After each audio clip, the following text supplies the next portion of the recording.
Hello, नमस्कार। कृपया सुनिए।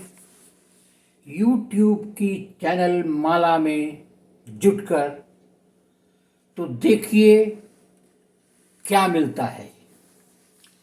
बहनों और भाइयों, यूट्यूब के संवाद की दुनिया में आने के लिए धन्यवाद, नमस्कार, शुक्रिया, सत श्री अकाल। अरे, ये क्या कर रहे हैं आप? अपने सीनियर ब्रदर को सुनिए। मेरी दमदार आवाज़ तो नहीं है, लेकिन मेरा ख्याल है मेरे साथ जुटेंगे तो हिंदुस्तान के हर व्यक्ति से जुटेंगे। मेरे आज का विषय है भूकंप एक अध्ययन, तुर्की और Syria, earthquake study, Turkey and Syria. सुनिए, पूरी इतिहास शुरू से अंत तक देखिए, तभी आपको कुछ मिलेगा, ज्ञान होगा और आगे का हर वीडियो आप देखते रहेंगे। चैनल को लाइक करेंगे, सब्सक्राइब करेंगे। भारतीय माइथोलॉजी कहता है कि पूरी पृथ्वी शेषनाग के सिर पर स्थित है। जब भी शेषनाग अपना सिर हिलाते हैं तो भूकंप आता है।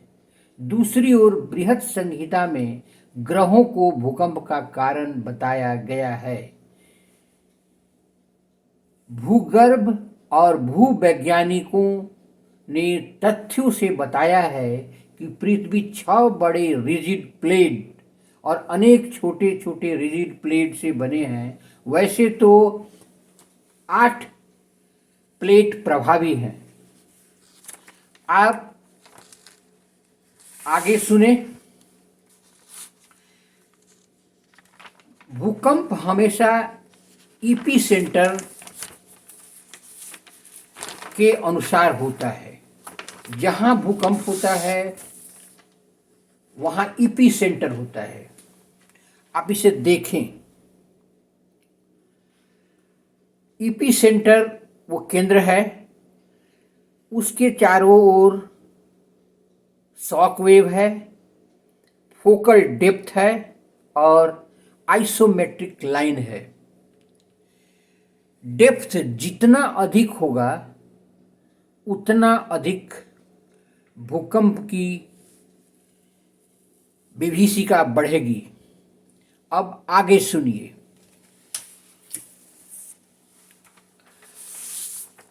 भूकंप में 3 वेव होते हैं। अर्थ वेव 3 है। प्राइमरी वेव जिसे पी कहते हैं, सेकेंडरी वेव जिसे एस कहते हैं, लॉन्ग वेव जिसे एल कहते हैं। पी वेव की वेलोसिटी 5 से 8 किलोमीटर प्रति सेकंड है। एस वेव की वेलोसिटी 3 से 5 किलोमीटर है। ईपी सेंटर का डेप्थ होता है और उसी डेप्थ के अनुसार भूकंप का आकलन होता है। टर्की में भूकंप का डेप्थ 2 किलोमीटर नीचे है। यह स्थान कहराम मारस है। रिक्टर स्केल पर इसकी तीव्रता 7.8, इसका मतलब 7.8 था। तुर्की में 7 टेक्टोनिक प्लेट प्रभावित हैं, लेकिन यहाँ 3 प्लेट अभी आपस में टकराए हैं। अफ्रीकन प्लेट, अरेबियन प्लेट और यूरेशियन प्लेट। भूकंप जो हुआ अभी तुर्की में 6 बज के कुछ मिनट पर हुआ, जो 40 सेकंड तक रहा। 10 शहर पूरी तरह से प्रभावित हुए। भूकंप के कारण बड़े बड़े बिल्डिंग ताश के पत्ते की तरह बिखर गए। इसके पहले चिली में 1960 ईस्वी में रिक्टर स्केल पर 9.2 था। अलास्का यूएसए में 1964 में 9.2 था। इंडोनेशिया में 2004 में 9.2 रिक्टर स्केल था। अभी आपने अन्य 3 देशों का तीव्रता भूकंप वाली सुनी। सबसे बड़ी बात है, भूकंप की भविष्यवाणी नहीं की जा सकती, लेकिन सिस्मोग्राफ के से मापा जा सकता है। भूकंप आने के पहले चींटियां, पक्षियां और कुत्ते में हलचल शुरू हो जाती है, क्योंकि उन्हें पता चल जाता है कि भूकंप आने वाला है।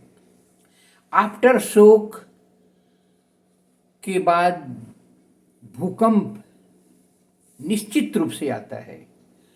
1939 ईस्वी में तुर्की में भूकंप आया। इसमें 33,000 लोग मारे गए थे। अभी सुना आपने कि 1939 में भी तुर्की में भूकंप आया था, जिसमें 33,000 लोग मारे गए थे। विश्व का प्रत्येक प्लेट एक दूसरे से जुटा हुआ है। अभी जब तुर्की और सीरिया इससे प्रभावित हुए हैं, कुछ समय के अंतराल हिमालयन प्लेट में भी हलचल पैदा हो सकती है, क्योंकि ये प्लेट थोड़ा सा आगे बढ़ गया है। इसलिए नॉर्थ ईस्ट, नेपाल, हिमाचल, तिब्बत और कश्मीर में भूकंप की संभावना आ सकती है। मेरा 50 सालों का भूकंप पर मैंने शोध किया है। 50 साल का भूकंप विभिन्न पुस्तकों से देखकर मैंने शोध किया। उस शोध से ये पता चला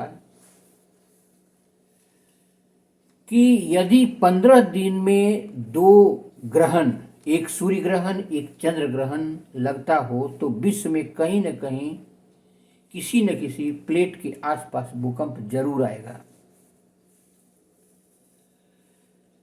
दूसरी ज्ञान की बात सुनिए। भूकंप पूर्णिमा तथा अमावस्या के दिन आता है, या एक दिन पहले आता है या एक दिन बाद आता है। एक दिन बाद जब आता है तो भूकंप बहुत प्रभावी होता है। अगर पूर्णिमा के एक दिन पहले आता है तो वो प्रभावी कम होता है। दूसरा, मैंने देखा अध्ययन के बाद कि अष्टमी के दिन भी भूकंप आता है। ये अष्टमी का भूकंप भी प्रभावी होता है, लेकिन पूर्णिमा से कम होता है। तीसरा, चतुर्थी को भी भूकंप आता है, लेकिन यह बहुत हल्का होता है। इसका प्रभाव बहुत कम, कुछ नॉमिनल होता है। अब हम आगे आपको भूकंप के अन्य बातों को गौर करेंगे और सुनिए। इसका प्रमुख कारण है सूर्य, चंद्रमा और पृथ्वी का आकर्षण, जिस कारण ज्वार भाटा आता है। समुद्रों में रोज ज्वार भाटा, ये सारे अध्ययन से पता चलता है। 800 भूकंपों के अध्ययन के बाद जेम्स नीले ने जुपिटर प्लेनेट की विशिष्ट परिस्थिति में दोषी ठहराया। हार्वर्ड विश्वविद्यालय के हार्लन स्टेल्सन ने 2000 भूकंपों का अध्ययन किया, तो उसने चंद्रमा की विशिष्ट स्थिति के बारे में बताया। भूवैज्ञानिक बताते हैं कि भूगर्भ में 8 प्लेट हैं: Caribbean, American, African, Indian, Pacific, दक्षिण पूर्व एशियन, फिलीपींस, एंटार्कटिक। भूकंप आने के बाद ऐसा देखा गया है कि तीसरे दिन, चौथे दिन, 7वें दिन, 30वें दिन, 35वें दिन और 45वें दिन भी भूकंप आ सकता है और आता है। इसीलिए तुर्की और सीरिया में पुनः भूकंप आने की संभावना बनी हुई है। दिल्ली विश्वविद्यालय के डॉक्टर मदन मोहन बजाज एवं डॉक्टर विजय राज सिंह ने जीव हत्या के कारण भूकंप का कारण बताया। जीव हत्या ज़्यादा होता है तो भूकंप भी जाता है। जिस क्षेत्र में जीव हत्या ज़्यादा होगा वहाँ भूकंप उतना अधिक आएगा। इसका मुख्य कारण है कि जो भी प्लेट है वे मैग्नेटाइज हो जाते हैं। एक पशु बलि के कारण 1140 मेगावाट की ऊर्जा निकलती है। यदि 1000 पशु बलि होती है तो 11,40,000 मेगावाट की ऊर्जा निकलती है, जो पृथ्वी में समा जाता है। एक समय ऐसा आता है कि जब सारे प्लेट ऊर्जा से आवेशित हो जाते हैं तो अट्रैक्शन और रिपल्सन होता है, जिस कारण भूकंप की संभावना बहुत ज़्यादा बढ़ जाती है, जो पूर्णिमा और अमावस्या के दिन आकर्षण के कारण आता है। तुर्की और सीरिया का भूकंप क्यों आया? 5 फरवरी 2023 को पूर्णिमा था। 6 फरवरी को 6 बजे दिन में भूकंप आया, जो बहुत तेज था, क्योंकि पूर्णिमा के एक दिन बाद आया। यदि ये 4 फरवरी को भूकंप एक दिन पहले आता पूर्णिमा के, तो प्रभावी कम होता है।